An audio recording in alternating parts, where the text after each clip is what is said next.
I have one word to sum up how I feel right now, and it's screeble-glooble. Shma.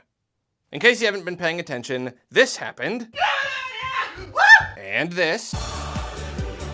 Nintendo revealed that they were working on Metroid Prime 4 for Switch and a Metroid 2 remake for 3DS, the latter of which is coming in only a few short months. Metroid fans everywhere are naturally freaking out.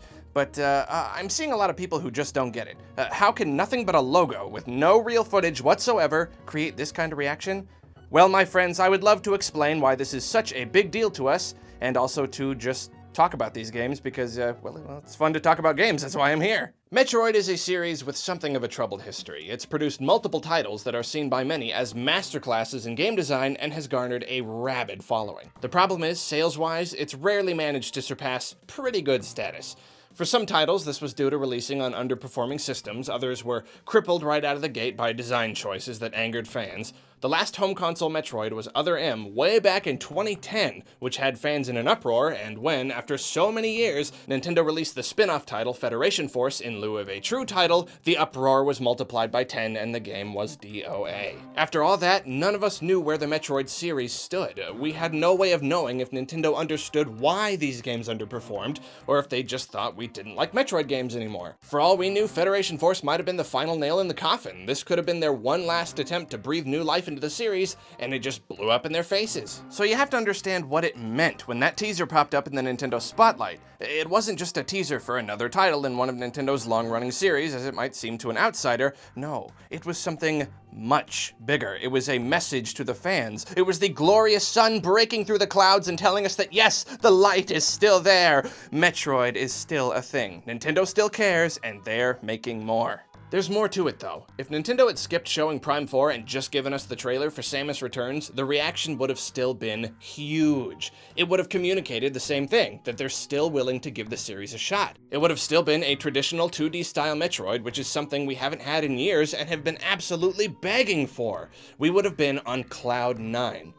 But they went further than that. They went much, much further than we could have ever hoped. It wasn't just a brand new 2D adventure that they teased. It wasn't some mysterious new iteration that could really be anything. It was Prime Floopin' 4. And what's so special about Metroid Prime, you might be asking? Everything.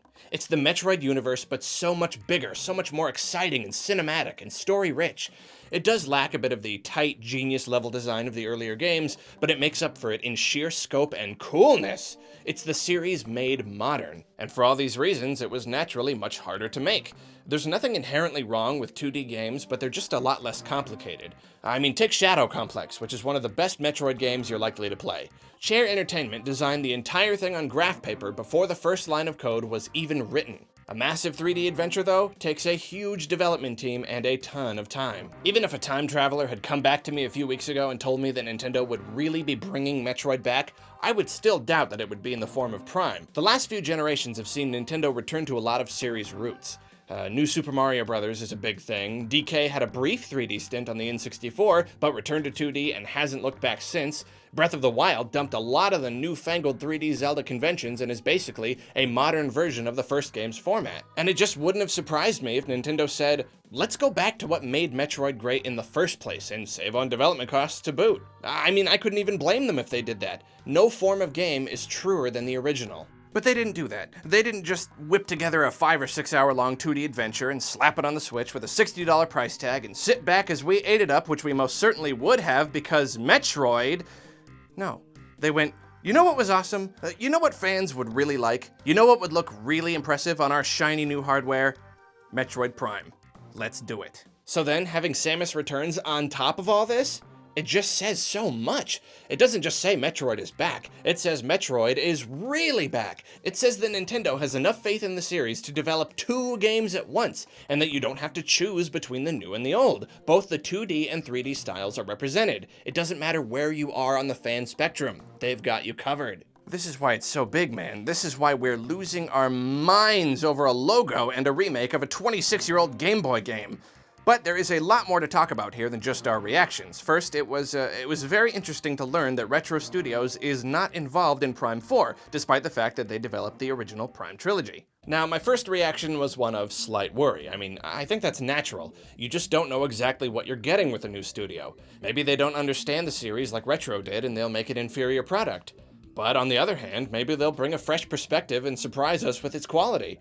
We really can't say one way or the other until we see more and even play it. And sort of as an aside, it's a little exciting to see that we're getting this game plus whatever mystery title Retro is working on. They're one of Nintendo's best studios, and I always assumed that if they weren't doing Prime, Prime wasn't being did, so in a way, it's a nice surprise. But anyway, even if Retro was developing Prime 4, we still wouldn't know what the game was going to look like. It could follow the same exact style as the other games and just tell a new story, or it could introduce big changes to try to push the series in a new direction, or it could even be simplified a bit for whatever reason. Will we still have scanning and a passive story?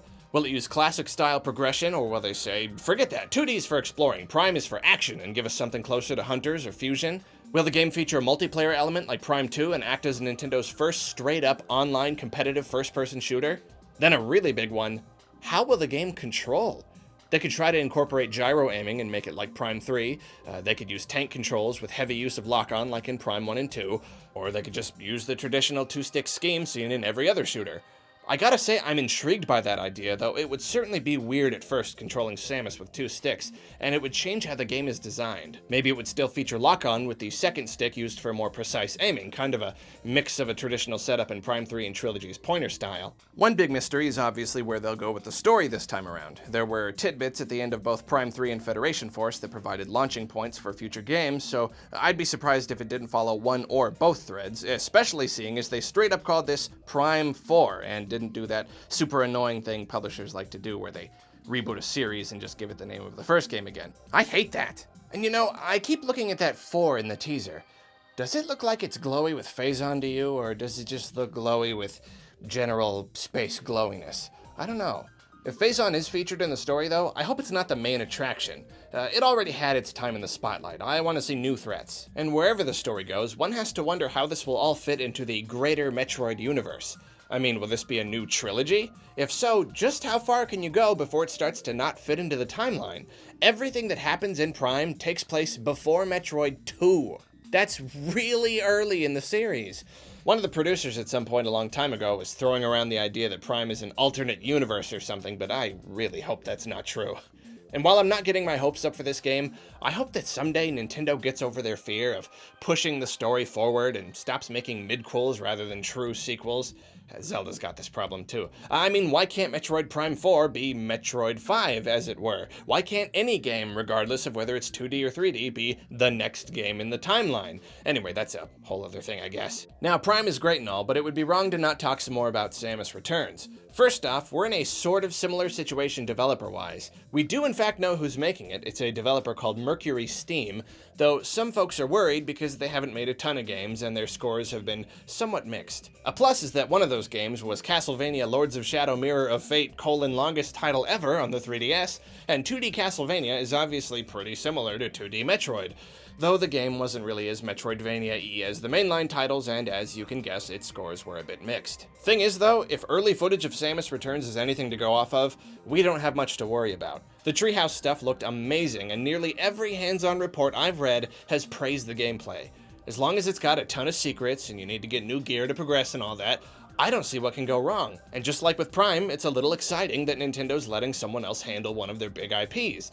Nintendo has way more IPs than they have studios, so a lot of stuff gets left out in the cold all the time. To manage your time and properties efficiently, the smartest thing to do is plug a key producer into a third-party studio and see what they can turn up. Even if that producer is the guy who wrote Other M's story and then said we didn't like it because we don't like playing as girls. Let's just move past that. But anyway, giving a franchise to an outside team can potentially breathe new life into it. Publishers often forget precisely what fans like about their games, so giving the fans a chance to make something gives a new perspective. And if it doesn't turn out perfectly, well, in the case of Metroid, it can't exactly handle another flop, but with a healthy series, I'd say it's better to have a slightly experimental title made by a different team than no title at all, especially for so many years. I'm sure that's very debatable, but anyway, I'm kind of getting off track again. Point is, Nintendo studios make great games, but there can be benefits to letting developers like Mercury Steam have a go at their big IPs, especially if there are Nintendo-employed creative directors in place to keep everything in check, so I'm gonna have faith that this team is capable of turning out a good Metroid. Because really, the game does look great. I'm trying to avoid watching too much footage, but everything I've seen has meshed with me. I'm seeing Spider Ball, which I only just learned is originally from 2, and Grapple Beam, and all that good stuff. I read about how you can mark your map, and I don't know why this isn't a feature on every game with a map ever. It's gonna make exploring and finding secrets so much smoother. Then there's the counter SWAT thing, and that's really interesting. I mean, it's basically a melee attack in a Metroid game, and it makes sense. You're Samus, and you're shooting at stuff, and it's getting all up in your grill, and you can't quite aim at it right because it's too close. Just smack it! And you know what? I know they're silly and not super Metroid-y, but the big elaborate kill animations and stuff, I like those. Other M was all about that stuff, and I remember watching the trailer and thinking it looked really awesome, so I'm glad it's making a comeback here. It's just kind of a fun little extra thing to make the combat more exciting, make the game a little more visually dynamic. There's just one more thing to say about these 2 Metroid games. They've got to sell. I mean it, Nintendo's giving Samus another chance, and if they don't start to see some numbers, the series might truly be put on ice. Now, I'm not the kind of person who will say it's our duty to artificially inflate numbers and buy games we barely even want regardless of their quality. If the games end up being bad for some reason, then they shouldn't sell well. And if they end up being great and they still don't sell, then you know what? Nintendo was right to be hesitant, and from a business standpoint, maybe it's not a series that should be kept alive. But I don't think these games will be bad, and I don't think they'll sell badly either. Metroid titles haven't sold well historically, but like I said earlier, that's because most of them were at disadvantages for various reasons that we could talk about for an hour. But the 3DS has a big install base, and the Switch is poised to be a big hit. And on top of that, Samus Returns is a return to the classic 2D action we crave, and Prime 4 is building upon a series of big, exciting games. I think things are about to turn around for old Sammy. At least I hope they are. If we want more games, we need them to turn around. Well, let me know how you felt about the announcement down in the comments, and until next time, shmoo flagar bloop.